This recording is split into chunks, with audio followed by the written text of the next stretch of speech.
नमस्कार साथियों, crack psycho institute में आप सभी लोगों का स्वागत है। डीएफसीसीआई एग्जीक्यूटिव ओपीएनबीडी के लिए बड़ी खबर यह है कि आज का एडमिट कार्ड जो है वो इशू हो चुका है। आप सभी लोगों ने अभी तक अपना एडमिट कार्ड चेक भी कर लिया होगा। सबसे खास बात यह है कि इसका जो एग्ज़ाम होगा वो 5 अप्रैल 2022 को होगा, जिसे कि हम seabed computer based aptitude test कहते हैं, जिसमें नंबर ऑफ सीट्स 237 है, जबकि जो सीबीएट कैंडिडेट देने वालों की संख्या है वो 8 टाइम्स जो है वो 1896 की संख्या में है। और आप लोगों की जो मेरिट बनेगी वह सीबीटी और सीबेट के मार्क्स के आधार पे जो फाइनल मेरिट बनेगी 70+30 का जो रेशियो आएगा आपके मार्क्स का, उसके आधार पे आपकी मेरिट बनेगी और आपका सिलेक्शन होगा। देन आपकी document verification and medical examination A2 category का होगा। Good evening everyone, welcome all of you in Crack Psycho Institute. As we know, DFCCL Executive OP and BD Admit Card has been issued by today by the competent authority. The date of CBET is 5th April 2022. Total number of seats is 237 and total number of candidate who will be going to sit in the examination is 1896, that is 8 times of the result. तो चलिए हम लोग आगे देखते हैं आप क्या details हैं एडमिट कार्ड से रिगार्डिंग। तो जो चीज़ें हैं हम उसको एक बार पॉइंट वार देखने की कोशिश करें तो आपका जो एडमिट कार्ड है कुछ इस प्रकार का होगा, जहां पर डीएफसीसीआई ऊपर में मिला होगा। सेकेंड नंबर पे विज्ञापन संख्या होगी, यहाँ पर आपका बारकोड है और यहाँ पर जो कैंडिडेट्स है एक नंबर में उनका रोल नंबर जो है वो मेंशन होगा। सेकेंड नंबर का पॉइंट है वहाँ पर कैंडिडेट्स के नेम होंगे और कैंडिडेट्स के नेम के साथ ही वहाँ पे डेट ऑफ बर्थ उनकी मेंशन होगी। पोस्ट कोड जो कि 24 नंबर है एग्जीक्यूटिव एंड बीडी का। कैटेगरी आप जिस भी कैटेगरी के होंगे, general, OBC, SC, ST, EWS and other category, वहाँ पर आपका ये कैटेगरी मेंशन होगा। साथ ही सब कैटेगरी अगर कोई एक्स सर्विसमैन है तो उस कैटेगरी मेंशन होगी या फिर वहाँ पर नल लिखा होगा। तो ये होगा आपका पॉइंट नंबर 3। पॉइंट नंबर 4 है वहाँ पर आपके एग्जामिनेशन सेंटर के एड्रेस के बारे में वहाँ पे डिटेल्स होगी। जैसे कि हम यहाँ पर एक जो हमारे पास एडमिट कार्ड है अवेलेबल, वहाँ पे ion digital zone IDZ1 Mathura road, ये बहुत ही फेमस सेंटर है जो कि आपको सरिता विहार मेट्रो स्टेशन के पास में पड़ता है। यहाँ पर आपका सेंटर है। इसी तरह से दिल्ली एवं एनसीआर के विभिन्न जगहों पर आप लोगों का सेंटर जो है ऑनलाइन एग्जामिनेशन के लिए यहाँ पर किया गया है। यहाँ पर आपको एप्लीकेशन रेफरेंस नंबर मेंशन होगा, यहाँ पर आपकी रिपोर्टिंग टाइम मेंशन होगी। पॉइंट नंबर 4 के पॉइंट नंबर 2 पे चले हम 4.2, तो यहाँ पर आपका रिपोर्टिंग टाइम होगा, साथ ही यहाँ पे क्लोजिंग टाइम भी लिखा होगा और उसके साथ साथ वहाँ पर परीक्षा की जो टाइम होगी आपकी डेट, तो वो तो 5 और अप्रैल सभी लोगों का कॉमन है, बट जो आपका टोटल टेस्ट होगा वो 1 घंटा और 17 मिनट का होगा, उसके अकॉर्डिंग आपका टाइम भी मेंशन होगा। तो ये अलग अलग टाइम से क्लासेस एग्ज़ाम स्टार्ट है और उसके अकॉर्डिंग ही सारी चीज़ें यहाँ पे मेंशन है। तो ये तो है जो कि प्रथम पेज पर मेंशन चीज़ें हैं। आगे हम लोग चलते हैं कि आगे वहाँ पर क्या महत्वपूर्ण चीज़ें इंपॉर्टेंट दी गई हैं। तो सबसे इम्पोर्टेंट चीज़ जो हम यहाँ पर देखते हैं पहले नंबर पे, वो देखते हैं यहाँ पर कि जो परीक्षा है उसके बारे में बताया गया है कि क्या आपको चीज़ें होंगी और क्या चीज़ें नहीं होंगी। एक बार इसे देख लेते हैं। तो यहाँ जैसा कि हम सभी लोग देख पा रहे होंगे कि इम्पोर्टेंट इंस्ट्रक्शंस केयरफुली आपको रीड करने के लिए कहा गया है। परीक्षा केंद्र में प्रवेश के लिए निम्नलिखित सामग्री अनिवार्यतः लानी है।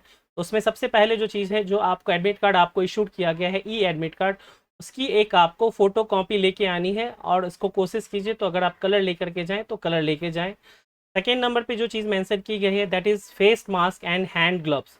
तो आप लोग को एग्ज़ाम सेंटर पर जाने के लिए फेस मास्क, जैसा कि आप लोग कोविड-19 पैंडेमिक अभी देख रहे हैं, फोर्थ वेव भी आने वाली है, तो आप लोग को फेस मास्क कंपलसरी है, साथ ही हैंड ग्लव्स भी लेकर के जाने के लिए कहा गया है। थर्ड नंबर पे पॉइंट की गई है कि पर्सनल हैंड सैनिटाइज़र जो 500 ml की जो छोटी बॉटल होती है, ट्रांसपेरेंट वाइट वाली, अगर पॉसिबल हो तो वो आप लेकर के जाइए ताकि आप इंश्योर कर पाएँ बाकी चीज़ों को भी। फोर्थ नंबर पे जो चीज़ें दी गई हैं कि नीचे निर्देशों में यथालिखित मूल फोटो आईडी प्रमाण। तो मूल फोटो आईडी प्रमाण क्या है? तो बेसिकली आपका जो पैन कार्ड होता है वो हो गया, आपके आधार हो गए, आधार हो गए, आपका वोटर आईडी हो गया, मीन्स आपकी कोई भी ऐसी प्रमाण की प्रति जिसमें कि आपका फोटो हो तो वो आपको लेकर के जाना अनिवार्य रूप से, वो भी ओरिजिनल फॉर्म में। वो क्या जाना है आपका? ओरिजिनल, वो आपको लेके जाना है। साथ ही पानी की बोतल जो है ट्रांसपेरेंट बोतल में, वो आपको लेके जानी है। और जो सबसे वेरी इंपॉर्टेंट चीज़ है वो है 2 पासपोर्ट साइज़ फ़ोटोग्राफ जो है, जो रिसेंटली आपने एग्ज़ाम के लिए यूज़ किए हों, वो आपको 2 पीस लेके जाने हैं। कोशिश कीजिए कि आप 2 की जगह पे 4 लेकर के जाइए। अगर कोई मिसप्लेस हो जाए तो आप उसको यूज़ कर पाएँ, बट मिनिमम 2 जो है वो रिक्वायर्ड है, वो आपको लेके जाना है। अब यहाँ पे पॉइंट नंबर 1 जो इंपॉर्टेंट इंस्ट्रक्शंस दिए गए हैं उसको आपको ध्यान देने की ज़रूरत है। यहाँ कहा गया है किसी भी परिस्थिति में तिथि, समय और परीक्षा केंद्र के परिवर्तन के अनुरोध को विचार नहीं किया जाएगा। यह ई प्रवेश पत्र केवल परीक्षा तिथि और परीक्षा की सत्रावधि तक के लिए वैध होगा, जैसा कि ई प्रवेश पत्र में निर्दिष्ट है। यानी कि जो आपका यहाँ पर एग्ज़ाम टाइम और एग्ज़ाम सारी चीज़ें हैं, केवल ये इसी के लिए मेंशन है। ऐसा नहीं कि इसी सेंटर पर आपके एक ही जो सेंटर है उसी पर आपको कम से कम 3 शिफ्ट में एग्ज़ाम होंगे। तो आपको जो टाइम सूटेबल दिया गया है 2 बजे से 3:37 पर, और उसमें भी आपको पहले पहुंचना है, उसी के अकॉर्डिंग आप अपने शिफ्ट में पहुंचे। तो ये केयरफुली आप लोग इसको अच्छे से नोट डाउन कर लें और इसको कहीं पे पेस्ट कर लें ताकि किसी भी प्रकार की कन्फ्यूज़न ना हो। पॉइंट नंबर 2 बताया गया है कि अभ्यर्थी परीक्षा केंद्र में इस प्रवेश पत्र को अवश्य लाएं। इस ई प्रवेश पत्र के बिना किसी भी अभ्यर्थी को प्रवेश की अनुमति नहीं दी जाएगी। अभ्यर्थी इस प्रवेश पत्र के साथ साथ भारत सरकार द्वारा, क्या बोला गया है, गवर्नमेंट ऑफ इंडिया द्वारा जारी अपनी एक फोटो पहचान पत्र की मूल प्रति यानी कि ओरिजिनल, जो कि यहाँ पर हमने आपको मेंशन किया है, वो लेकर के जाएं। जैसे कि voter ID card, driving licence, PAN card, passport और आधार कार्ड जिसमें कि फ़ोटो आपका मेंशन हो। अभ्यर्थी की पहचान मूल प्रमाण पत्र से मिला करके की जाएगी। यदि आपका ई प्रवेश पत्र, यहाँ पर ये बहुत ही इंपॉर्टेंट चीज़ बताई गई है कि बिना प्रवेश पत्र जो है वो बिना फोटोग्राफ के है, तो आपको सलाह दी जाती है कि हाल ही में 2 पासपोर्ट आकार के फ़ोटो परीक्षा केंद्र में लेकर के आएँ। अभ्यर्थी की फ़ोटो, हस्ताक्षर और फोटो पहचान पत्र पर कानूनी रूप से मुद्रित और पठनीय होना चाहिए। प्रवेश पत्र पर नाम से मेल खाना चाहिए। फोटो पहचान पत्र क्षतिग्रस्त और धुंधला नहीं होना चाहिए, इसीलिए ओरिजिनल आपको लेके जाना है, फोटोकॉपी नहीं। अभ्यर्थियों को उपरोक्त वर्णित ई पेपर्स के और फोटो प्रमाण के बिना परीक्षा केंद्र में प्रवेश की अनुमति नहीं दी जाएगी। तो पॉइंट नंबर 2 बहुत ही इंपॉर्टेंट है, इसलिए आप लोग अभी से अपने सारे के सारे डॉक्यूमेंट्स इसेंशियल जो इसमें टोटल बताए गए हैं उन सभी को अपने साथ रख लें एक अच्छी जगह पे, ताकि आपको एग्ज़ाम के दिन में भागा दौड़ी करने की नीड ना हो। फ़ोटो अगर नहीं है तो आप उसको तुरंत ही बनवा लें, बनाने का ऑर्डर दे दें। आइए नेक्स्ट हम चल कर के देखते हैं कि नेक्स्ट पॉइंट क्या कहा गया है। तो पॉइंट नंबर 3 के बारे में बोला गया है यहाँ पर कि परीक्षा के आरंभ होने से आधे घंटे पहले मुख्य गेट को बंद कर दिया जाएगा और परीक्षा में देरी से अनुमति नहीं है। यानी जो आपका रिपोर्टिंग टाइम है, आपको वहाँ पे पहुँचना है और एग्ज़ाम शुरू होने, सपोज़ मान के चलिए आपका एग्ज़ाम 2 PM में है, तो 1:30 बजे जो है 1:30 PM में आपका गेट बंद कर दिया जाएगा, मेन गेट। उसके बाद कोई भी एंट्री अलाउड नहीं होगी। तो इसमें मेरा सजेशन आप लोगों को यही रहेगा कि आप लोग का एग्ज़ाम अगर 5 अप्रैल के डेट में है तो आप सभी लोग दिल्ली जो है वो 4 अप्रैल को ही पहुंच जाएं। तो ये आप लोगों के लिए ज़्यादा सही रहेगा। किसी भी तरह की अनावश्यक देरी से बचने के लिए अच्छा उपाय यही है कि आप एग्ज़ाम सेंटर पर पहले पहुंच जाएं।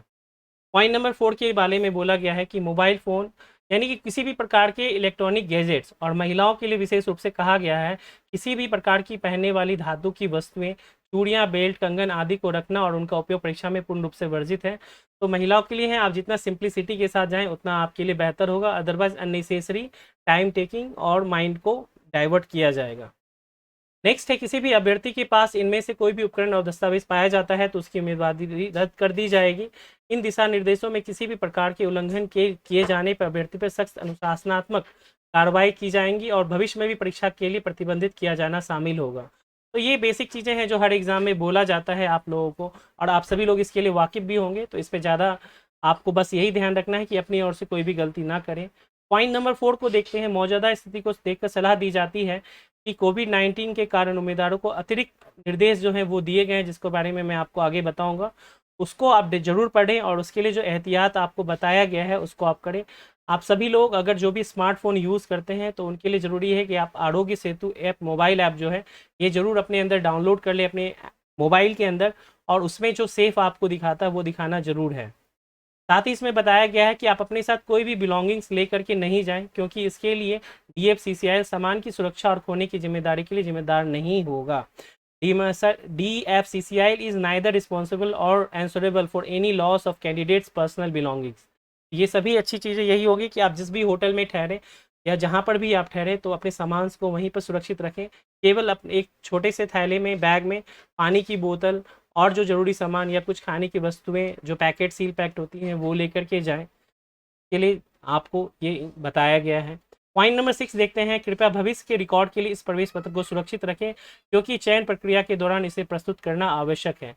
तो बेसिकली जो ये ई कॉल लेटर है, बेसिकली इसकी जो सॉफ्ट कॉपी है आप लोगों को और हार्ड कॉपी भी अपने गूगल ड्राइव है वहाँ पे सेव कर ले, और हार्ड कॉपी को एक फाइल में कहीं पर भी आप सेव कर ले। तो हार्ड कॉपी भी आप अपने पास सेव कर लीजिए और सॉफ्ट कॉपी भी, क्योंकि आपको इसकी ज़रूरत बाद में हो सकती है चयन प्रक्रिया के दौरान ना। नेक्स्ट बताया गया है यहाँ पर, जैसा कि आप सभी लोग देख पा रहे होंगे कि पॉइंट नंबर 7, सीबीटी की विस्तृत जानकारी के लिए उम्मीदवारों को, तो ये बहुत ही इंपॉर्टेंट चीज़ है, के लिए सलाह दी जाती है कि वे प्रवेश पत्र के पैटर्न और सीबीटी के अन्य विवरण के लिए विज्ञापन संख्या इतने के पैरा नंबर 9 को ध्यान से देखिए। और इसमें आरडीएसओ की लिंक के बारे में भी बताया गया है, जिसे कि मैंने अपनी प्रीवियस वीडियो में भी काफ़ी बार बताया हुआ है। आप लोग प्रीवियस वीडियो भी देख सकते हैं, बाकी चीज़ें मैं आपको यहाँ पर भी डिटेल में बता रहा हूँ।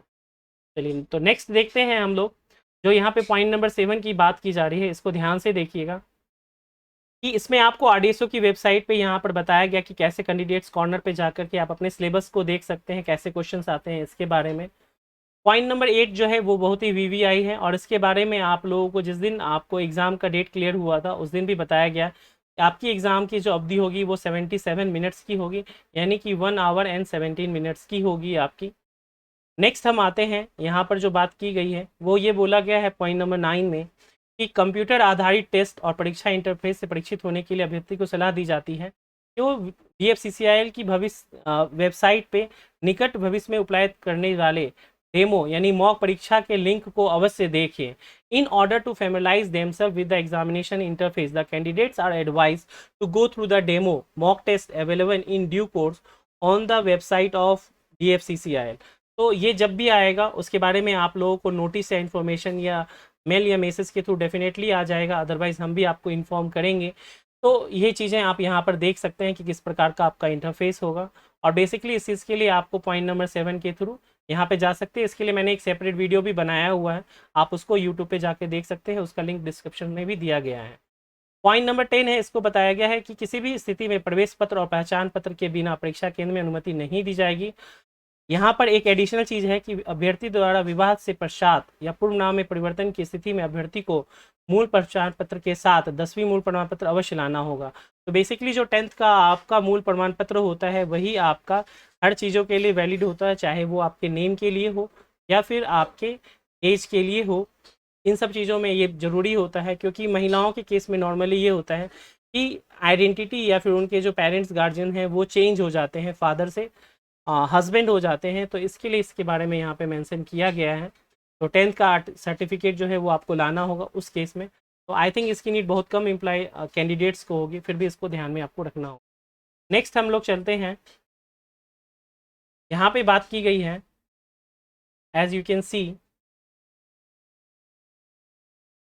पॉइंट नंबर 13 में कि परीक्षा में यदि कोई अभ्यर्थी अनुचित साधनों का प्रयोग वेश बदलकर या किसी अन्य व्यक्ति की ओर से या परीक्षा मिशन में अनुचित व्यवहार करता है, तो या फिर ऐसा लेने की कोशिश करती है, या यानी कि आप कोई भी मिसकंडक्ट करते हैं रूल्स के जो कि एग्ज़ाम के रिगार्डिंग है, तो उसके लिए उनकी भर्ती को विवर्जित किए जाने एवं स्वयं उत्तरदायी होगा, और इसमें आपको प्रतिबंध भी लगाया जा सकता है। तो ये बेसिकली आपको प्रिकॉशनरी जो है आपको आदेश दिया गया है कि आप ऐसे कोई भी हरकत ना करें। पॉइंट नंबर 14 है, इसमें भी यही बोला गया है कि प्रवेश पत्र जारी करने का, तो ये सारी चीज़ें जो हैं वो हर आपको एग्ज़ाम में आप लोगों को देखने के लिए मिलती होगी, तो इसमें ज़्यादा सोचने की ज़रूरत नहीं है। अगर आप सही हैं तो you don't have to care about all these things. एक बार पढ़ देता हूँ। अभ्यर्थी को प्रवेश पत्र जारी करना पद के लिए उसकी पात्रता के संबंध में कोई अधिकार नहीं देता है, यह केवल और केवल आपकी योग्यता के लिए ही दिया गया है। साथ ही इसमें बोला गया है कि कंप्यूटर आधारित परीक्षा में बैठने वाले अभ्यर्थी अपने स्वयं के हित में सभी संबंधित योग्यताओं की जांच कर ले, जिससे कि अंतिम चरण में निराशा से बचा जा सके। यानी कि आप लोगों को जब भी ये नोटिफिकेशन 4/2021 आया था, उस समय जो भी अर्हताएं एलिजिबिलिटी बताई गई थी इस पोस्ट के लिए, पोस्ट कोड नंबर 24 के लिए, वो सारे अगर आप लोग फुलफ़िल करते हैं तभी आप लोग एग्ज़ाम में बैठें। अगर आप लोग उसको फुलफ़िल नहीं करते उसमें से कोई भी, तो लास्ट स्टेज में यही होगा कि आपकी उम्मीदवारी को कैंसिल कर दिया जाएगा। तो उस समय की जो निराशा होगी अंतिम चरण की, उससे बचा जा सके, इसके लिए स्वयं को ज़रूर जाँच लें। नेक्स्ट बोला गया है आपकी उम्मीदवारी की पात्रता पूरी भर्ती प्रक्रिया की शर्तों को पूरा करने की विस्तृत जांच के अधीन पूर्ण रूप से अनंतिम है। जैसा कि विज्ञापन में भी उल्लिखित है, किसी भी स्तर में पाया जाता है अभ्यर्थी मान्यता मानदंड को पूरा नहीं करते हैं और अभ्यर्थी द्वारा उपलब्ध कराई गई जानकारी झूठी है या विज्ञापन में उल्लिखित पात्रता मानदंड के अनुरूप नहीं है, जैसे कि जाति प्रमाण पत्र, तो ऐसे अभ्यर्थी की भर्ती प्रक्रिया में किसी भी चरण में या पदभार ग्रहण करने के बाद भी रद्द किया जा सकता है। तो आप लोग किसी भी ऐसे गलफत में ना रहे, ऐसे स्टूडेंट जो कि किसी भी तरह से मैनिपुलेशन करके एग्जाम में बैठ रहे हैं और ज्वाइनिंग भी ले लेते हैं इवन आफ्टर। देखा, इसमें बोला गया कि भर्ती की प्रक्रिया की चरण में या फिर पदभार ग्रहण करने के बाद भी आपकी उम्मीदवारी को रद्द किया जा सकता है और लीगल एक्शन भी आपके अगेंस्ट लिया जा सकता है। पॉइंट नंबर 15 है, एक बार पंजीकरण डेस्क पर उपस्थित फोटोग्राफ लेने के बाद ऐसे अभ्यर्थी को परीक्षा पूरी होने तक परीक्षा हॉल छोड़ने की अनुमति नहीं जाएगी। परीक्षा पूरी होने के बाद ही एग्जिट वेरिफिकेशन फोटो कैप्चरिंग भी होगा आप लोगों का, उसके बाद ही आप लोग वहाँ से एग्जिट कर सकते हैं। तो आपका जो टाइम दिया गया है 1 घंटा 17 मिनट का, इसके पहले आप नहीं मूव कर सकते हैं। आप पूरा एग्ज़ाम कंप्लीट हो जाएगा जब आपको इंस्ट्रक्शंस फाइनली दिए जाएंगे, now you can leave the examination centre, then after you can only leave. Next यहाँ पर हम देखते हैं पॉइंट नंबर 16 क्या कहता है। पॉइंट नंबर 16 में है, अभ्यर्थी को कंप्यूटर आधारित जो सीबेट है आरंभ होने से 10 मिनट पूर्व परीक्षा के लिए यूज़र आईडी एंड पासवर्ड उनके बैठने के स्थान पे दिया जाएगा।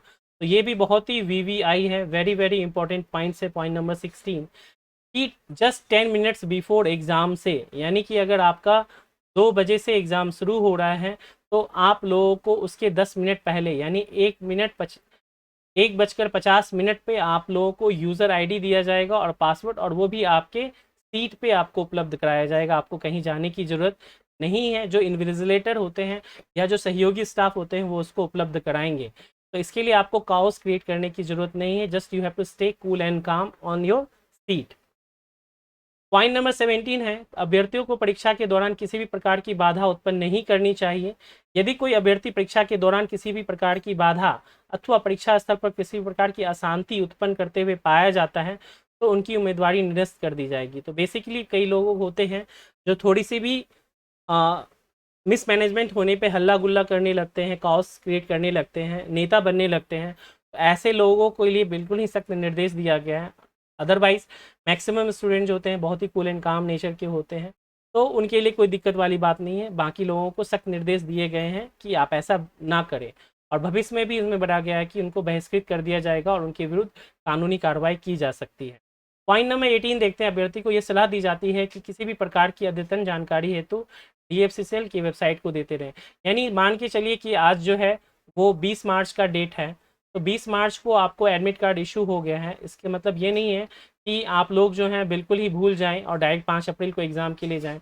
इसका मतलब है कि आप वेबसाइट पर भी हमेशा अपडेट होते रहें कि क्या लेटेस्ट चेंजेस आए हैं किसी भी कारण से, ताकि आप अननेसेसरी परेशानी से बचे रहें। पॉइंट नंबर 19 है, अभ्यर्थी को कंप्यूटर आधारित एप्टीट्यूड टेस्ट में भाग लेने के लिए कोई यात्रा खर्च नहीं दिया जाएगा। तो इसको हमने प्रीवियस वीडियो में भी बताया था और वहाँ पर भी जो नोटिस आई थी उसमें भी बोला गया था कि कोई भी आपको ट्रैवलिंग एक्सपेंसेस नहीं दिए जाएंगे। ये कब दिए जाते हैं? जब आप मेडिकल एग्जामिनेशन के लिए आएंगे, यानी जब आपका सीबेट क्लियर हो जाएगा, जब मेडिकल एग्जामिनेशन के लिए आएंगे, ज्वाइनिंग के लिए एक ऑफर लेटर मिलता है, तो फिर आपको वो एक्सपेंसेस जो हैं वो मिलते हैं। नेक्स्ट हम आते हैं और पॉइंट पे देखते हैं। 20 नंबर पॉइंट है, DFCCIL परीक्षा को स्थगित करने और परीक्षा को बाद में करने का अधिकार सुनिश्चित रखता है, जिसके लिए आपको सूचना दे दी जाएगी। ऐसे मामलों में टिकटों या किसी भी प्रकार के अन्य बिल को रद्द करने के आरोप के दावों पर विचार नहीं किया जाएगा। तो ये भी पहले हम लोगों ने वीडियो में देखा है, नोटिस में देखा है कि अगर किसी भी कारण से परीक्षा को स्थगित या फिर रद्द कर दिया जाता है तो भी आपने जो टिकट कटाए हैं उसके लिए आपको कोई कंपनसेशन नहीं मिलेगा। पॉइंट नंबर 21 है, अभ्यर्थियों को सलाह दी जाती है कि वे परीक्षा के शहर, केंद्र का नाम, पता और परीक्षा की तारीख तथा समय और रिपोर्टिंग का समय, अनुदेश आदि की जांच परीक्षा केंद्र जाने से पूर्व कर लें। तो ये सबसे VVI है। कई बार बच्चे जो हैं वो गलत सेंटर पे चले जाते हैं या फिर गलत टाइम के अकॉर्डिंग चले जाते हैं। इस चीज़ को आप लोग गांठ बांध लें, हिंदी में एक वर्ड यूज़ किया जाता है, ये सबसे इंपॉर्टेंट चीज़ है। इसको आप लोग नोट कर ले कि आपका किस शहर में है। तो बेसिकली आपका दिल्ली एंड NCR में ही आपका सेंटर है, और उसमें आपका डेट भी जो है वो भी क्लियर है कि 5 अप्रैल को आपका एग्जामिनेशन होगा। तो उसके लिए जो आपकी समय है, रिपोर्टिंग टाइम है, आप उसके अकॉर्डिंग पहुँचे और समय से पहले पहुँचने का प्रयास करें। इस चीज़ के बारे में यहाँ पर बताया गया है। इस प्रकार से ये 21 पॉइंट्स थे जो इससे रिलेटेड थे। आइए आगे देखते हैं इसमें आपको क्या बताया गया है कोविड-19 से रिलेटेड विशेष इंस्ट्रक्शन, उसको भी पढ़ना बहुत ही ज़्यादा ज़रूरी है। तो वीडियो को अंत तक जरूर आप लोग देखें दोस्तों, ताकि किसी भी महत्वपूर्ण जानकारी से आप वंचित ना रह जाएं। तो बोला क्या है, additional instructions for candidate due to कोविड-19। तो नंबर 1 यहाँ पे बताया गया है, अभ्यर्थी को परीक्षा स्थल में प्रवेश के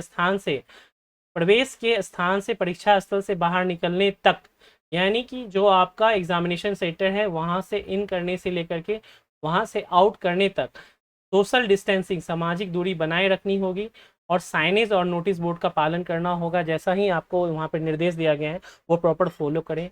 पॉइंट नंबर 2 बोला गया है, अभ्यर्थी को अगर कोविड-19 के लक्षण हैं तो ऐसा नहीं है कि आप परीक्षा से वंचित कर दिए जाएंगे, आपको एक अलग आइसोलेशन लैब या हॉल में सीबेट के लिए उपस्थित होने की अनुमति दी जाएगी। ये बहुत ही वेरी इंपॉर्टेंट है। अगर कोई अभ्यर्थी ऐसा है जिसमें कि कोविड-19 के लक्षण हैं तो आपको अलग से एग्ज़ाम नहीं कंडक्ट कराया जाएगा और ना ही आपको मिस होने दिया जाएगा। You have to inform to the centre authorities और DFCCIL पर्सन जो वहाँ पर भी उपलब्ध होंगे, और वहाँ पे आपको एक अलग से आइसोलेशन लैब वहाँ पे बनाया गया होगा। वहाँ पर आपको, या कोई हॉल हो या लैब हो, वहाँ पर आपको सीबेट देने की अनुमति दी जाएगी। अगर बहुत ज़्यादा तबीयत आपकी ख़राब है, आप में से किसी भी अभ्यर्थी की इस कारण, तो डेफिनेटली उनको नहीं जाना चाहिए, क्योंकि लाइफ से बढ़ कर के कुछ नहीं है, जान है तो जहान है। बट अगर इन नॉर्मल अगर ऐसे कोई अभ्यर्थी हैं जो मामूली से लक्षण है, तो अभी से आप लोग अपना ध्यान रखें, या उस समय भी किसी को कुछ होता है तो आपके लिए अलग से व्यवस्था की जाएगी। पॉइंट नंबर 3 है, अभ्यर्थी का स्वयं का फेस मास्क, हाथ के दस्ताने, व्यक्तिगत हैंड सैनिटाइजर और पीने की बोतल पारदर्शी होना चाहिए, और परीक्षा से संबंधित दस्तावेज, प्रवेश पत्र, फोटो, ID इत्यादि लाना, और परीक्षा लैब हॉल के अंदर अन्य वस्तु नहीं है। यानी ये 4-5 चीज़ें, जो 6 चीज़ें हमने आपको शुरुआत में बताई थी, वो आपको डेफिनेटली लेकर के अपने आप से जाना है। पॉइंट नंबर 4 है, अब अभ्यर्थी के मोबाइल फ़ोन में आरोग्य सेतु को भी हमने इनिशियली बता रखा है, वो इंस्टॉल होना चाहिए, और इसके डैशबोर्ड पे रिस्क फैक्टर का दिखाना आपको वहाँ पे जब बोला जाएगा वो आपको शो करना है। परीक्षा स्थल में प्रवेश के समय अभ्यर्थी को यह डैशबोर्ड सुरक्षा गार्ड को दिखाना है, और यह अनिवार्य है कि किसी के पास स्मार्टफोन नहीं है, और इसके लिए उनको एक हस्ताक्षरित घोषणा पत्र लाना होगा, स्व घोषणा इस प्रवेश के नीचे दिया गया है। अगर किसी के पास स्मार्टफोन नहीं है तो उसे इस आशय का एक स्मार्टफोन नहीं होने का मतलब ये है बेसिकली कि आपके पास आरोग्य सेतु को शो करने की सुविधा नहीं है, तो इसके लिए एक घोषणा पत्र की बात की गई है, वो आप लोगों को भर करके साथ में ले जा करके देना है, और यहाँ पर सुरक्षा गार्ड को भी परीक्षक स्थल के प्रवेश द्वार पर दिखाना कंपलसरी होगा। यानी अगर आप कोई नॉर्मल कीबोर्ड फ़ोन यूज़ करते हैं तो ये भी VVI है। पॉइंट नंबर 5 है, परीक्षा स्थल पर प्रवेश के दौरान उम्मीदवारों का तापमान थर्मोगन के माध्यम से चेक किया जाएगा। तो एक थर्मोमीटर होता है गन के रूप में, जिसको कि रेज उससे निकलती है, और वहाँ से आपका तापमान चेक किया जाएगा, ये अनिवार्य है। पॉइंट नंबर 6 है, अभ्यर्थी का रोल नंबर और लैब नंबर परीक्षा स्थल के बाहर प्रदर्शित नहीं किया जाएगा। यह आपको कहाँ मिलेगा? अंदर, सेंटर के अंदर मिलेगा। यह उम्मीदवार को उनके प्रवेश पत्र और ID सत्यापन के बाद ही परीक्षा स्थल में प्रवेश के समय व्यक्तिगत रूप से प्रदान किया जाएगा। तो यहाँ पर आपको शांतिपूर्वक जो इंस्ट्रक्शंस बताएं उसको आपको बातों को फॉलो करना है। नेक्स्ट हम चलते हैं पॉइंट नंबर 7, 8, 9 पे। पॉइंट नंबर 7 है, प्रवेश द्वार पर सोशल डिस्टेंसिंग का पालन करने के लिए उम्मीदवारों को परीक्षा केंद्र के प्रतिनिधियों द्वारा निर्देशों का पालन करना होगा। Candidates need to follow direction given by the examination centre representative in order to observe social distancing at their entry point. तो किसी भी प्रकार का हल्ला गुल्ला आपको शोर शराबा नहीं करना है। पॉइंट नंबर 8 है, पंजीकरण डेस्क पर अभ्यर्थी को निर्देशित किया जाएगा कि वह अपने हाथों को सैनिटाइजर का उपयोग करके साफ करे, जिसके बाद पंजीकरण प्रक्रिया द्वारा के दौरान फोटो खींच ली जाएगी। पॉइंट नंबर 9 है, प्रवेश परिसर में प्रवेश से लेकर बाहर निकलने तक अभ्यर्थी जो है वो CCTV निगरानी में रहेंगे। यानी कि अगर आप सोच रहे हैं कोई भी ऐसे अभ्यर्थी जो कि गलत हरकत में पाए जाते हैं, तो CCTV निगरानी उनकी होती रहेगी, सर्विलांस होता रहेगा, और उसके बाद कानूनी एक्शन में वो मददगार साबित होगी। अब यहाँ पे सेल्फ डिक्लेरेशन है जो कि आप सभी लोग देख पा रहे होंगे। इसमें यहाँ पे बोला गया है कि आपको कटिंग कर लेनी है इसकी, और आपको इसको प्रवेश के दौरान सुरक्षा गार्ड को देना है। I the understand hereby declare that I do not carry mobile phone with Arogya Setu app for displaying the risk factor at the exam center. I further certify to the best of my knowledge and belief that I have never tested positive for coronavirus nor identified as potential carrier of the COVID or having follow symptoms. इसमें आपको बताना है कि आपको ये भी symptoms नहीं है, ये भी सिम्टम्स नहीं है, ये भी सिम्टम्स नहीं है और ये भी सिम्टम्स नहीं है। Basically these are the symptoms of कोविड-19। यहाँ पर आपको अपना नाम लिखना है, अपने रोल नंबर लिखने हैं, अपना date of examination, exam centre का नाम लिखना है और यहाँ आपका सिग्नेचर जो हिंदी या इंग्लिश दोनों लैंग्वेज में आप यहाँ पर मेंशन कर सकते हैं। तो आप लोगों को यही बेस्ट रहेगा कि आप सभी लोग इसका प्रिंट आउट ऑलरेडी ले करके जाएं और अगर कलर्ड हो तो आप उसको कलर्ड में ले करके जाएंगे और साथ ही एटलीस्ट 2+2 फ़ोटो जो है आप अपना रिसेंट वो भी साथ में कैरी करें। तो ये बहुत ही ज़रूरी चीज़ है आपके लिए। तो ये सारी चीज़ें थी जो कि आपको बताया गया है, एडमिट कार्ड में महत्वपूर्ण इंस्ट्रक्शंस वो दिए गए हैं। तो अगर आपको एक बार यहाँ पे बोला जाए तो सबसे ज़रूरी चीज़ है वो ये है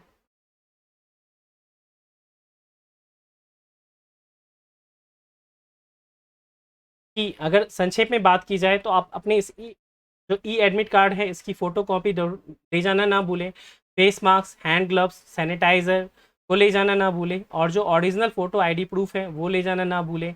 पानी की बोतल आपको सेल्फ लेके जानी है और पासपोर्ट आकार के फ़ोटो, यानी कि ये टोटल 6 इंपॉर्टेंट थिंग्स है you have to carry in the examination centre. तो ये थे महत्वपूर्ण इंस्ट्रक्शन जो कि आपको यहाँ पर बताए गए एग्ज़ाम सेंटर से रिलेटेड। तो यहाँ आप लोगों का जो चीज़ें हैं वहाँ पर आपको जब नोटिस आया था कि आपका एग्जामिनेशन जो है वो 5 अप्रैल को होगा और वहाँ पर भी आपको बताया गया था कि 77 मिनट्स है और बाकी की सारी डिटेल्स हैं।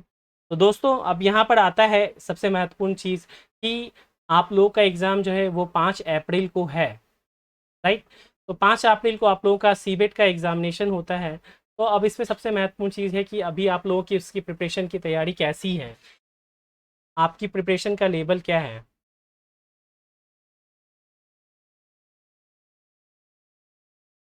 लेवल क्या है मीन्स आपको सिलेबस के बारे में मालूम है, तो डेफिनेटली आप लोगों को सिलेबस के बारे में मालूम हो चुका है अगर आप लोग थोड़े से भी अटेंटिव हों। उसके बाद आ जाता है कि आपकी प्रिपरेशन कैसी है, यानी कि कंप्लीट हो चुकी है, यानी कि आप केवल रिवीजन के दौर में हैं या फिर अभी स्टार्ट पढ़ना ही स्टार्ट किया है, डेट स्टार्ट आपने किया है और अभी आप चीज़ों को समझ रहे हैं कितने टॉपिक्स हैं, क्या क्या चीज़ें हैं नहीं है उसके बारे में। तो जिनका भी रिवीजन के हैं दौर में, जहाँ से भी वो अपना पढ़ाई कर रहे हैं, तो उनको रिवीजन करना चाहिए और जम करके उनके प्रैक्टिस सेट्स को लगाना चाहिए ताकि आप एग्ज़ाम के दिन आराम से रहें। और DFCCIL के जो भी लेटेस्ट आपको मॉक टेस्ट में आ जाते हैं तो उसको भी आपको देखना होगा। और जो लोग लेट स्टार्ट किए हैं उनके लिए यही आप लोगों को संदेश है कि आप लोग अपने आप पे विश्वास रखें। अभी से भी आपके सामने कम से कम 14 डेज़ हैं। अगर आप मान के चलिए 2 दिन ट्रैवल के लिए भी रखते हैं जो कि सपोज़ कहीं बाहर से आ रहे हैं, तब भी आपके पास कम से कम 12 दिन है और 12 दिन जो है वो इनफ है टेस्ट की तैयारी करने के लिए। अगर आप एक अच्छे गाइडेंस के अंतर्गत रहें, इन 12 दिनों में अगर आपके पास एक प्रॉपर गाइडेंस है तो आप डेफिनेटली अच्छा कर सकते हैं। और चूँकि आपकी जो मार्किंग होनी है वो CBT प्लस सीबेट के मार्क्स के आधार पे होनी है, तो आपको ज़रूरी है कि इसमें भी आप ज़्यादा से ज़्यादा नंबर को लेकर के आएँ। यहाँ पे कुछ महत्वपूर्ण जानकारियाँ हैं वो हम आपसे साझा करना चाहते हैं। अभी हमारा अचीवमेंट 2022 का था जिसमें कि पुणे मेट्रो का हमने साइको टेस्ट ऑनलाइन क्लासेस करवाई थी और उसमें से जो हमारे पास शॉर्टलिस्टेड कैंडिडेट थे वो 10+ हैं। 10+ बच्चे हैं जो कि साइको टेस्ट में फाइनली उनका सेलेक्ट क्रैक कर चुके हैं और अब ये लोग इंटरव्यू के लिए प्रिपरेशन कर रहे हैं। और यहाँ पर हम देखें तो हमारे यहाँ जो ऑनलाइन कोर्स है उसमें सक्सेस रेटियो 47% है और टेस्ट सीरीज में 8% है। और ये भी हमारे पास अभी इनकम्प्लीट डाटा है, इसमें भी नंबर्स और भी ज़्यादा इंक्रीज हो सकते हैं। आउट ऑफ 17 8 कैंडिडेट हैं जो कि इसमें पास किए थे। अभी हम लोगों ने DFCCIL के लिए भी ऑनलाइन कोर्स को रोज लॉन्च कर चुका है, DFCCIL के भी। और 28 फरवरी से ही जो है यह टेस्ट जो है कोर्स लॉन्च हो चुका है। अभी तक इसके 10 क्लासेस जो हैं वो कंप्लीट हो चुके हैं जिसमें कि 5 डेज़ जो है केवल कॉन्सेप्ट हर टॉपिक के बारे में बताया गया है। और अगले 5 दिनों में हमने फुल मॉक टेस्ट 5 को कवर अप किया है, फुल मॉक 1 to 5 को कवर किया है और उसमें हर एक क्वेश्चंस के एक्सप्लेनेशन को भी कवर अप किया है। तो अगर आप में से कोई भी बच्चे इंटरेस्टेड हो इसके लिए तो आप लोग डेफिनेटली आपसे कहा जाएगा कि आप ज्वाइन करें हमारे कोर्स को और सफलता के लिए भागीदार बने। जैसा कि आप देख पा रहे होंगे कि वेटेज जो है फाइनल मेरिट में 70% जो है प्लस 30% आपको यहाँ पे मिलेगा, और आपको हर सेक्शन में टी को 42% मार्क्स जो है वो लाएंगे, तभी आप नेक्स्ट राउंड के लिए क्वालिफाई कर पाएंगे। ये आपका जो है एक सिंपल सा आपको मैं आपको दे पाऊँ, इंटेलिजेंस टेस्ट है, सेलेक्टिव अटेंशन टेस्ट है, स्पेटल स्कैनिंग है, इंफॉर्मेशन ऑर्डिंग है, पर्सनालिटी टेस्ट है, और इसमें जो सबसे महत्वपूर्ण टेस्ट होता है वो personality test and intelligence test होता है। तो दीज आर द सिलेबस, ये मैंने प्रीवियस वीडियो में भी बताया है। इससे रिलेटेड वीडियो का लिंक जो है मैं आपको ग्रुप में भी दे दूंगा। वीडियो लंबा हो जाए इसलिए इसको यहाँ पर बता नहीं रहा हूँ। एक जो महत्वपूर्ण चीज़ है कि सबसे इंपॉर्टेंट टेस्ट इन पांचों टेस्ट में है वो पर्सनालिटी टेस्ट है, क्योंकि ये सारे टेस्ट जो हैं वो आईक्यू से रिलेटेड होते हैं। बट आप लोगों ने भी आज तक जो भी एग्ज़ाम दिया होगा या टेस्ट सीरीज लगाए होंगे उसमें पता चल गया होगा कि जो मेन फैक्टर है वो पर्सनालिटी टेस्ट है। इवन कई सारे टेस्ट सीरीज आपने अभी तक लगाए होंगे उसमें भी आप उनके उत्तर से सेटिस्फाइड नहीं हो रहे होंगे, वहाँ पर भी गलत उत्तर दिए होते हैं। इसीलिए एक अच्छा गाइडेंस के थ्रू आपको यहाँ पर पास करना ज़रूरी है और ज़्यादा से ज़्यादा स्कोर करना है। ये क्यों इम्पोर्टेंट है? इसलिए क्योंकि टोटल जो आपके 5 टेस्ट होने हैं, तो 5 टेस्ट में आपके टोटल जो टी स्कोर बनने वाले हैं वो बनने हैं 6। यानी टेस्ट 5 में आप देख रहे हैं GNQ सेक्शन से 2 टेस्ट होते हैं, जिसमें कि टी स्कोर आपको सेपरेट जनरेट होते हैं, और प्लस यहाँ पे 4, यानी 4 + 2 टोटल टी स्कोर बनेंगे 6, और इनमें आप सभी को पास करना ज़रूरी है। ये टेस्ट 5 पर्सनालिटी टेस्ट दिखने में जितना आसान है उतना ही मुश्किल होता है, इसीलिए इसकी भी तैयारी करना बहुत ज़्यादा ज़रूरी है आप लोगों के लिए। तो जैसा कि मैंने आपको बताया कि यहाँ पे 2 सेपरेट टी स्कोर जो है यहाँ पर जनरेट होते हैं, और you have to qualify in the both. यहाँ पे हमारे पास 2019 के पास आउट स्टूडेंट हैं जिन्होंने हमसे तैयारी की थी, DFCCL एग्जीक्यूटिव OPBD, अभी प्रेजेंटली ये वर्किंग है, और इन्होंने अपना फीडबैक दिया है। तो यहाँ पर मैं ज़्यादा नहीं बताऊँगा, आप सभी लोग गूगल पर जा करके रिव्यू को देख सकते हैं। बहुत सारे बच्चे हैं जिन्होंने अपने रिव्यू को दिया है। ये NCERTC का रिजल्ट अभी जस्ट ही हुआ था, जिसे मैं अचीवमेंट 01/2022 की संज्ञा देता हूँ, और इसमें भी हमारे पास जो है टोटल 11 प्लस अभी लेटेस्ट जो सेकेंड लिस्ट आई है उसमें 3 बच्चे, यानी कि 14 बच्चे जो हैं अभी तक पास आउट हो चुके हैं, और इनका फाइनल सिलेक्शन हो चुका है क्रैक साइको इंस्टीट्यूट के द्वारा साइको क्रैक करने के। तो ये सारी चीज़ें हैं, इनमें से एक स्टूडेंट है जिनका कि आपको यहाँ पे ये अचीवमेंट 2021 का है, जिसमें UPMRC और साथ ही रेलवे से जो GDC का एग्ज़ाम होता है उसके बारे में यहाँ पर 75% सक्सेस रेशियो है।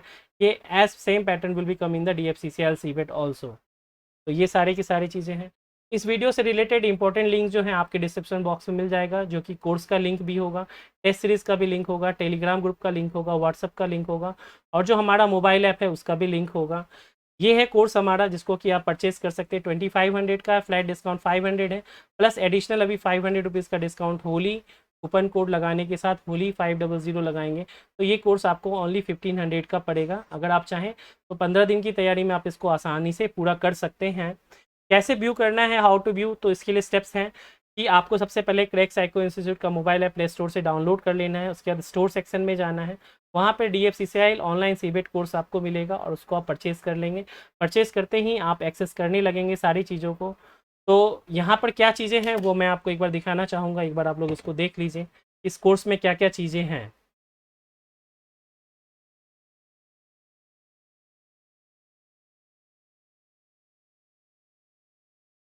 ठीक है, तो देखिए दोस्तों, जैसा कि आप सभी लोग यहाँ पर देख पा रहे होंगे कि ये हमारा कोर्स है, जो कि स्टोर सेक्शन में आप जाएंगे तो आपको चूज़ करना है। बहुत सारे कोर्सेज मिलेंगे, बट आपको DFCCL एग्जीक्यूटिव OPNBD का कोर्स सेलेक्ट करना है। यहाँ पे करने के बाद आपको ओवरव्यू एंड कंटेंट 2 पोर्शन हिस्सा दिख पा रहा होगा। तो जैसे ही आप कंटेंट में जाएंगे तो वहाँ पर आप देख पाएंगे कि इंट्रोडक्शन क्लास वीडियो है, डे वाइज क्लास वीडियो है, topic wise online test series है, साथ ही full mock online test series, जैसा मैंने बताया अभी तक 5 हो चुके हैं, के बारे में दिया है। तो ये जो इंट्रोडक्शन क्लास वीडियो है आप इसको आराम से देख सकते हैं। डे वाइज क्लास वीडियो है, इसमें डे 1 से लेकर के आपको डे 10 तक के वीडियोस जो हैं वो आपको यहाँ पे अवेलेबल हो सकते हैं। इसमें आपको मैं एक बार दिखा दूँ प्ले करके कि क्या क्या चीज़ें हैं। हर दिन एग्जाम में आपको टी स्कोर जो है वो भी मेंशन कराया जाता है। जो हम पहले बोलते हैं कि प्रदुमन का देखते हैं, तो प्रदुमन यहाँ जैसा कि आप सभी लोग देख पा रहे होंगे, इसको मैं थोड़ा सा अगर जूम करूँ तो यहाँ पर कुछ स्टूडेंट्स हैं, उसके नाम आपको दिख रहे हैं जो अभी तक इनरोल हो रखे हैं या टेस्ट दिए हैं। उसमें उनका टी स्कोर को भी बताया गया है, टेस्ट 1 के टी स्कोर, टेस्ट 2 के स्कोर, टेस्ट 3 के टी स्कोर, टेस्ट 4 के टी स्कोर एंड टेस्ट 5 में आपका क्या टी स्कोर रहा। तो वो सारी चीज़ें हम आपको हर दिन बताते हैं, हर टेस्ट में बताते हैं, ताकि आप कंपेयर कर पाएँ सारी चीज़ों को। अब आप देखिए कि इसमें आपको किस प्रकार से एक्सप्लेनेशन कराया जा रहा है। पहला जो टेस्ट आपका इंटेलिजेंस टेस्ट है, आप देखिए कि इसको किस प्रकार से बताया जा रहा है। सर ये तो कम्प्लीटली डिफरेंट दिखाई दे रहा है। हाँ, तो बेसिकली हम देखेंगे कि जो आइदर ए से सर लेकर जेड, एबीसीडी में परपेंडिकुलर कट हो रखा है, ई जी, में दोनों मतलब लाइंस परपेंडिकुलर और नहीं, इसमें क्या है, डायगोनल कट है। डायगोनल। हाँ, तो इसलिए इसका उत्तर जो होगा, एक ये भी रीज़न है, अगर आपने इसको, आई थिंक ये मनीष या किन्हीं का है, यहाँ ए ऑप्शन में देखेंगे कि जो स्क्वायर है इसके वर्टेक्स पॉइंट से यहाँ पे है और यहाँ पर स्ट्रेट लाइन मिडल के बीच में है। बी में भी देखेंगे ये मिडिल है, तो यहाँ पर आपका वर्टेक्स पॉइंट है। सी में भी देखेंगे तो यहाँ पर आपको ये एंगल है, यहाँ पर स्ट्रेट है। डी में भी सेम चीज़ फॉलो हुआ है। बट ई में देखेंगे कि ये वाला भी जो आपका हेक्सागन है, इसके भी सेंटर ऑफ द लाइन है, और जो बाहर पेंटागन है उसके भी सेंटर ऑफ लाइन से ये वाला हिस्सा आया है। तो आंसर जो होगा वो होगा ई। Is it clear to all of you? तो करते हैं कि वो, जैसे कि हम कहते हैं ना कि हम वेस्ट को फॉलो करें, इस पे बिलीव जब भी करेंगे, बिलीव जब भी होगा तो आइदर 100% होगा या ओके। तो बेसिकली आपने उत्तर तक तो आप सही आए हैं, बट लॉजिक जो है आपका वो पार्सली करेक्ट है। Side Sir, if we select always means it shows our friendly nature, no sir. Means it's a positive side, no sir. ठीक है, तो ये आप बता रहे हैं कि आप फ्रेंडली Yes, नेचर sir. के लिए ही केवल जो है आप इसका उत्तर चुन रहे हैं। Anyone else who want to give the other opinion? Sir मैं सर के नाम बताइए। शिवराम कृष्ण। हाँ Shivaram, tell your point. Sir, this question is similar to the we already discussed the question in the starting of this session. I think in day 2 Yeah. in personality test, the introvert extrovert. I think you remember that, sir. Yeah. I chose the people who are friendly and result in between. This is very similar to that question. That's very good. That's very good. In that case, we will be conditional. In between. If the person is equal to my personality, then I will say yes. Or if he or she is not equal to my personality, then I will say no. That's why sometimes is a conditional. Okay, sir. In front of us, whomever we can't identify, so we can give justice.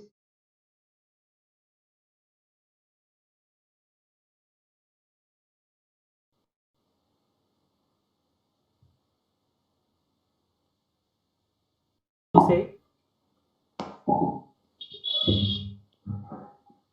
जो law है वो equally सभी पे वो रहेगा। तो ये basically आपके विजन को टेस्ट किया जा रहा है कि अगर आपके सबसे प्यारे, इट्स अ ट्रैप, आपके जो सबसे प्यारे हैं उसके लिए आप कैसे सोचते हैं। अगर आप उसके लिए इमोशनली सोचेंगे तो ये होगा कि आप उसके लिए अच्छा भी कर सकते हैं या आप उसके लिए बुरा नहीं चाहेंगे।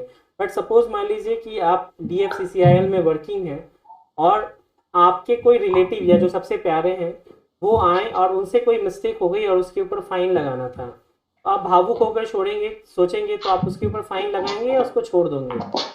आप उसको छोड़ देंगे। बट वहीं एक दूसरा पर्सन होगा, अगर उसने ऐसा काम किया है तो आप उसके ऊपर फाइन डेफिनेटली लेंगे। एम आई राइट और रॉन्ग? Right sir. ये मैंने एक ऑर्गेनाइजेशन पॉइंट ऑफ व्यू से आपको बताने की कोशिश की है। और इक्विटेबल जस्टिस जो है वो बोलता है एक समान न्याय होना चाहिए। यानी मेरी थिंकिंग ऐसी है कि मैं रूल्स एंड रेगुलेशन के अकॉर्डिंग काम करता हूँ, और जैसा मैं दूसरों के लिए सोचता हूँ उसी की तरह मैं जो सबसे प्यारे हैं उनके लिए भी सोचूंगा और सबके लिए एक दृष्टि से देखूंगा। इवन जो आप देखते होंगे जो कानून की देवी है,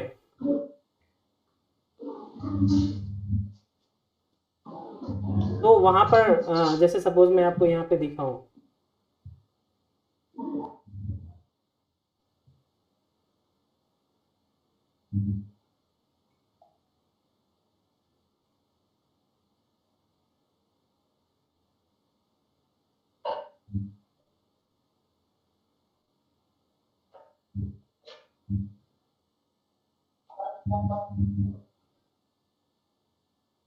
Sometimes while writing my newsletters, I tend to type so fast that there are spelling errors.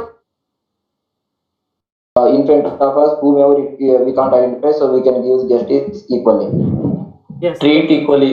yes, basically तो यही चीज़ यहाँ पर बताने की कोशिश की गई है कि जिसको कि मैंने एक वर्ड में बोला था, वो क्या बताया था, इक्विटेबल जस्टिस। Yes.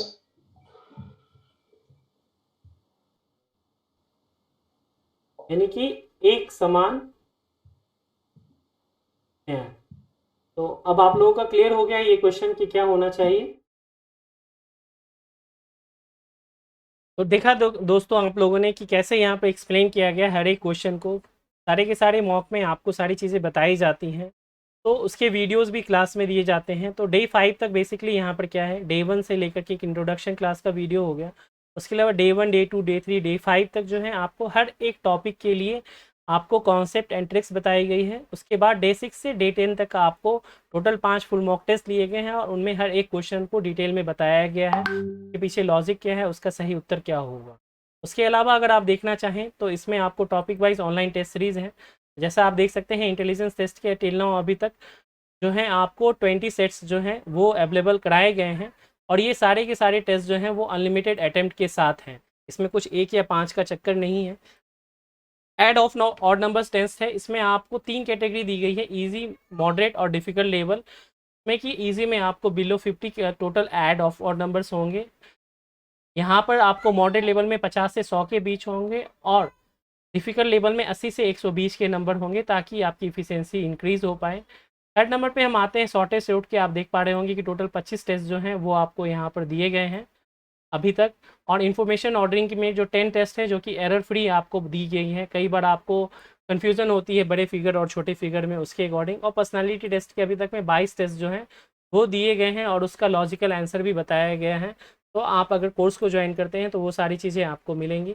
उसके अलावा जो है आपको डे वाइज क्लास वीडियो भी हैं, फुल मॉक टेस्ट सीरीज जो आप देख सकते हैं कि अभी तक आपको टोटल 5 फुल मॉक 1, 2, 3, 4 एंड 5 दी गई हैं। इसके अलावा अभी 10 to 15 फुल मॉक और भी आपको दिए जाएंगे as pattern of the DFCCIL examination centre. तो ये सारी चीज़ें हैं जो मैं आप लोगों को बताना चाह रहा था। इसमें नंबर ऑफ स्टूडेंट्स जो हैं अभी तक इतने आ चुके हैं, तो आप लोग एक्सेस कीजिए, इसको ऐप डाउनलोड कीजिए, इसके कंटेंट सेक्शन में जाइए और उसको खुद ही एक्सप्लोर कीजिए, तो आपको सारी चीज़ें जो हैं वो डिटेल्स में मिलेंगी, राइट।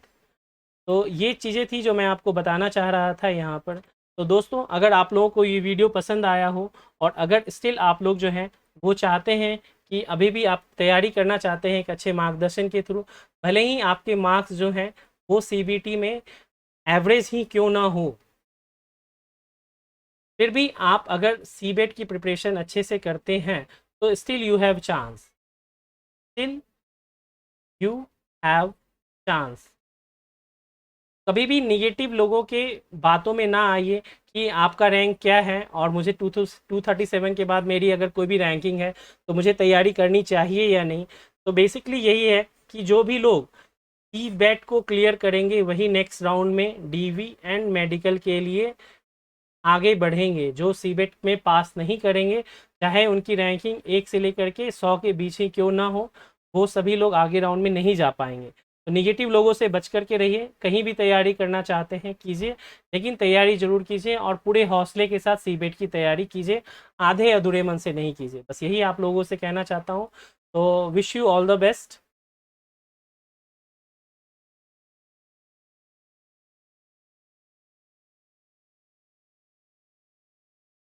अगर आप लोगों को दोस्तों वीडियो पसंद आया हो तो आप इसको लाइक करें, शेयर करें और सब्सक्राइब करें हमारे चैनल को। कोई भी रेगुलर अपडेट हो तो आपको वहाँ पर मिलेगा। Thank you for watching, have a good day and take care.